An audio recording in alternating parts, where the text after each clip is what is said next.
Hello. I had a long drive here, and I had some thoughts about morality that I kind of just wanted to verbalize, get out in the open. So yeah, I guess we'll just get into it. So the context for why I've been thinking about this is because recently a friend and I stayed up pretty late, posing to each other different moral situations and what we think would be right and wrong in said situation, like what you should do. And we came at an impasse. We couldn't agree on a lot of situations, but I think we can learn a lot from where we don't agree as it relates to our own position. And it just kind of points, I think it just points to what determines your morality, and that's the priorities, right? Now, the moral situation, the first example I'll give would be where there's this cave, right? And you and your buddies are like walking into the cave, and then suddenly the entrance of the cave collapses, right? And it traps one of your buddies in it, in the rubble. But now the inside of the cave is filling up with water, right? And you have dynamite in your backpack or whatever, and you can choose to blow up the rocks and get everybody out and to stop from drowning. But to do so would kill your friend that is trapped in the rubble. Now, you know you're in this situation, you know that your friend is alive. He's like, his head or feet or whatever is sticking out, and he's moving around, so you know he's alive. You just can't get out. You guys can't dig him out. So you guys either have to all drown or blow this one guy up and you guys can leave. Now, we'll start with the first situation where his head is inside the cave, right? So if the cave fills up with water, you don't blow him up, everybody dies, right? Because his head's inside the cave, he's gonna drown still, and everybody else is gonna drown with him, because you guys can't get out yet. But if you blow him up, he dies still, but then everybody else gets out. So you might be thinking, okay, this is an easy situation. This is a no-brainer. We should just blow this guy up because he's gonna die anyway, and then we should all escape. That would make the most sense with the people math. But I'm gonna argue from the other side. I think that would be immoral, and here's why I say that. In this situation, your friend that's trapped in the wall has not he's not said okay, blow me up. He has not given you permission. He doesn't want to be blown up. He doesn't want to die, right? So to do so would be to kill an innocent man without his permission, right? It would just be to throw him to the wolves, sacrifice him so the rest of you can get out. And I think that would be immoral, because you're prioritizing your life over not only the life of your friend, this innocent man, but also you're prioritizing your life above not murdering. And now I call it murder because you are killing an innocent man when you don't have to.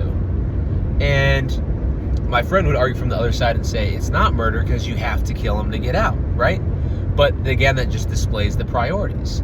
Yeah, you're treating your life and you living 10, 20, 30, 40 more years, you're treating that as more important than not murdering, right? You're trading a few more years on this planet to murder. You murder for more years on this planet, basically, right? Now, I think that's immoral. I don't think that's a moral thing to do. And even though he's going to die anyway, what good is it to, like, what kind of, I don't think it's the way you should go about life, to just kill innocent people to get more years on the planet, right? And potentially more years, because you don't even know if you're going to get, like, hit by a bus the next day. So you're killing your buddy, an innocent man, for potentially more years on this planet. So, in order to not become a murderer, because you might say he's going to die anyway, but again, we're also going to die anyway. It just might be a little later if we make it out of the cave, because assuming you live to be 80 or whatever, you might get 55, 60 more years, right? So, but we're all going to die anyway. So I don't think that's a very good reason to kill this man, just because he's going to die right now in this situation no matter what.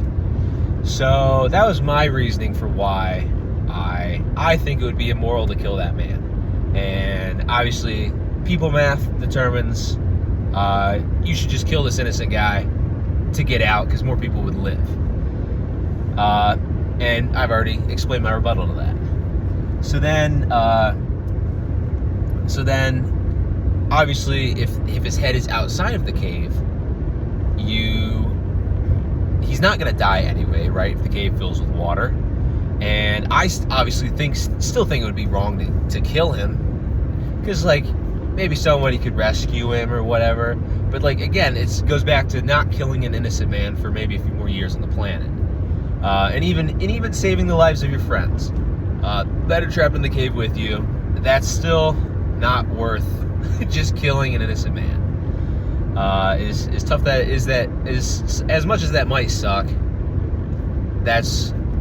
I still don't think it would be a moral decision to kill him. Now, if his head is outside of the cave, my friend argued you should still kill him, because people math still applies.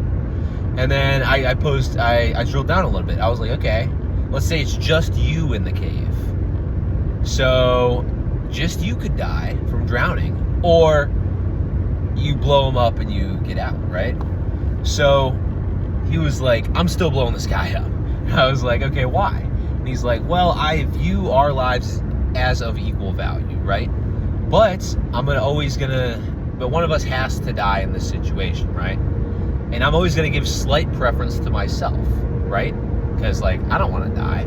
So since I'm giving slight preference to myself, and somebody's got to die, it might as well be the other guy, right? And that's a fair enough argument, I guess. From a people math standpoint. But again, that puts you, if you're taking the standard value of a human life of like a stranger, if you're taking that value as 1, that puts you at like 1.1, right? You say you're of equal value, but again, you're bumping yourself up a little bit. So he's at 1, you're at 1.1, blow him up, 1.1, a little more value survives because you have preference for yourself. And it's like, okay, that's fine. But again, if you stay and drown in the cave, you chose to die right now rather than make an immoral decision and live for a little bit longer, potentially. But if he survives, he can't do anything. He can't do anything about this situation. So he didn't choose to kill you, and is now living longer because he made an immoral decision. He's just living longer as a consequence of what you chose, right? Because his life is essentially entirely in your hands, on whether you blow him up and get out, or stay in there and drown. So he has no say in the matter. He can't make a moral decision in this case. So he is therefore just innocent, and he might die from exposure, who knows, but he still has a chance of getting rescued or whatever. He lives on for a little bit longer than you. But yeah, my friend said blow him up anyway, because I'm on 1.1 basically. And it's like, okay. And I was like, okay. And then I presented him a terrible situation, which I called the infinite cave, right? In which I was like, okay, say you blow him up, and now you discover, for some reason, there's another guy trapped in rubble. It's still filling with water. His head's on the outside. Do you blow this next guy up too, right? Because I asked him, if there were 2 people trapped in the wall, would you blow both of them up to get out? And he was like, no, I wouldn't. Because they're 2 and I am 1.1 practically. They're 2, I'm 1.1, not worth it. And it's like, okay. But I present you this situation. Say you blow that one guy up, and then there's another guy, right? There's another guy trapped in a pile of rubble blocking the cave, right? And it's the same situation. And he's like, I'd blow that guy up too. because me murdering that guy to get out, to escape, doesn't devalue my own life, right? Because this is a new situation. That was in the past. This is a new situation. It's a new situation I've been presented myself with. And I would still kill him. And I was like, okay. Now let's just take this to its logical conclusion. Like, how many guys would you blow up? And he's like, well, to be consistent, I'd have to say infinite to get out. But practically, if I knew how many more guys were there, like if I knew there were 3 guys ahead of time that I'd have to blow up to get out, I wouldn't do it. But if I didn't know, and I was just operating under the assumption that this would save me, I would blow up an infinite amount of people in this situation. And I was like, okay, doesn't this seem like maybe a flaw in your morality? And he was like, maybe to an outside observer, this would look messed up. This wouldn't be a good look. And I was like, that's kind of the problem when you're willing to trade innocent lives just so that you can live a little bit longer because you have a preference for yourself.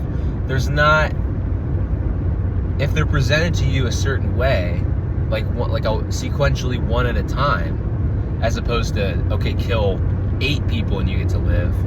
Like most people, like if you're operating on this I'm at 1.1, then you wouldn't do that. But if they're presented periodically throughout your life, then it's like, it's me or the other guy and I'm 1.1. You know what I mean? So that brings us to the infinite cave killing glitch of that morality, right? And then okay, so then he hit me with some more situations, which got progressively more complex. But I kind of took it to the zenith in my own head. I don't think he actually asked me this, but I'm gonna take it to the logical extreme.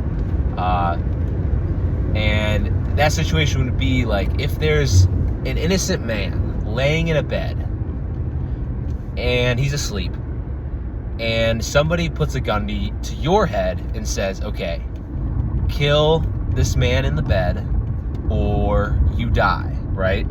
Which is essentially the same as the cave situation, but we're going to add on. We're going to add on to that, so keep that in mind. Now, in this situation, you can't like turn around and like try to shoot at the other guy. Like we're not going to take this as obviously a real situation that could actually happen. This is a setup for getting at a moral point, a moral truth that we're trying to dig to the bottom. And I was like, no, I wouldn't do that. And then it's like, okay, say he says, shoot this innocent man, or I'm gonna kill you and your family. It's like, ooh, that's a rough one. That's a rough situation to be in. But I still wouldn't do it. And is it like I'm kind of condemning my family to die? It's like, yes. But again, if I concede that I would kill this innocent man, that brings me to give me and my family a few more years on this planet. That brings me again to the infinite cave glitch, where I could justify killing any innocent person if it would save me and my family, and that could lead to potentially infinite death if in the right circumstances and presented the right way, which is obviously, I would say, a bad and that bad. And I guess you could come to the point where it's like, okay, let's say there's 3 people in my family or whatever, plus myself, so that's 4. It's like I'd kill one innocent man to save us all. I'd kill another, and I'd kill the 4th innocent man, but I would not kill the 5th innocent man. And it's like, that kind of solves the infinite glitch of it, but again, you still killed 4 innocent people that didn't have to die just for a few more years on this planet, potentially. But then I took it in my head to the logical extreme. It's like, would I kill an innocent man to save the entire human race from death? And the answer is no. I would not. And that seems like, oh man, that's kind of messed up for you to do. And it's like, well, let's see this through. Again, it could come to the infinite glitch that I talked about if I concede on killing this innocent man. But then I'll present another moral question. Because it's like, obviously you should do literally anything to save the whole world, right? But then I'll take it a little smaller to kind of illustrate a point, and then I'll bring it back.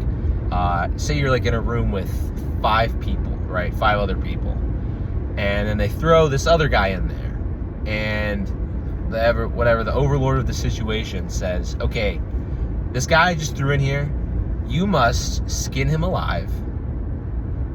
This is very gruesome. Like rape him and then let him bleed slowly out as you delimb him, right? And it's like, wow, that's really messed up. But would I do that to save myself and 5 people? And it's like, no, I wouldn't do that. That's way too much. That's way too much suffering for this one guy. And it's like, well, okay. There has to be, where am I going with this? I'm trying to find a way to verbalize the underlying point I'm trying to make. Like, you can concoct a horrible enough situation that you wouldn't do it. Like if we're just going off people math again, the whole world. I'm trying to save the whole world. It's like, you should do anything to save the entire human race, the whole world. And it's like, well, let's just for the simpleness of it, we'll say there's 8 billion people on this planet. And now say I have to do the whole skinning alive, like delimbing them, torturing them, making them bleed out and stuff like that. Say I had to do that to 7 billion people to save 8 billion people. People math says you should do that. But I say, that's horrible and terrible. Don't do that. That's a terrible moral decision. And again, when you bring it up to that number, it makes the people math absurd. It illustrates how you can't, like, I can concoct once you have to do horrible enough things to a lesser number of people, it doesn't become worth it to save the larger amount of people, right? Just because of and most people can just feel that because of the amount of suffering and stuff. And ultimately, it comes down to like why I wouldn't even just kill one person, because again, I'm not gonna make I'm not gonna compromise my morals, right? I'm not gonna make an immoral decision for me to get a few more years, and for even the whole planet just to get a few more years alive before we all eventually die, right?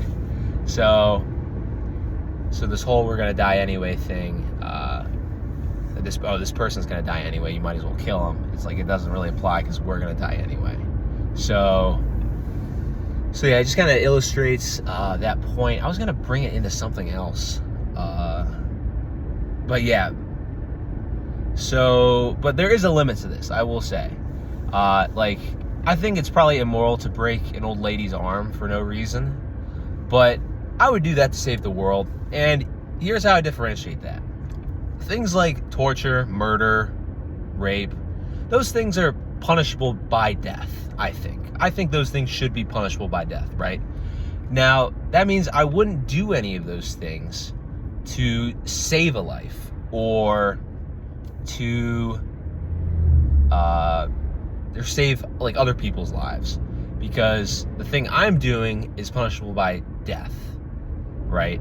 So, but like breaking an old lady's arm, like, I would do that to save the world. It's gonna suck for the old lady, but again, I don't think that's, like, even though that's immoral to do, I would still say that there are just some things that aren't justifiable, no matter what. And I think most people would say, yeah, you it's probably not that bad of a thing to just break an old lady's arm to save the whole world. Because I'm not depriving the old lady of life or anything like that, or causing her incredible amounts of distress and pain like it would be in like the torture situation. So like, yeah, I think it's immoral to steal, but like when I steal a pack of gum, like rather than die, it's like, yeah, I would steal a pack of gum rather than die. And that's the sort of line I had to kind of feel out in my head, because obviously stealing, I'd still say that's immoral. But again, if someone was like, put a gun to your head and said, steal this pack of gum or I kill you, I wouldn't be like, man, I gotta stand on my morals. It's like the gum does not matter that much more than my life. You know what I mean? It's obviously a moral decision, but it's certainly not the thing to trade your life for. It's not the hill to die on, I would say. And yeah, I don't know how accurately I'm depicting like the traditional Christian theology, morality discussed by like the church fathers and stuff. I'm sure they've discussed, they have like lines for morality and stuff like that, but I haven't read all the literature on that.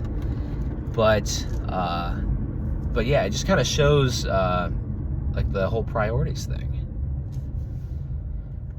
Yeah, that's pretty much all I had to say on the matter of the moral decisions and these crazy situations that we were talking about. Yeah, it's good. It was good to sort of summarize it in this medium to get it verbally out there, you know. So yeah, that's all I had.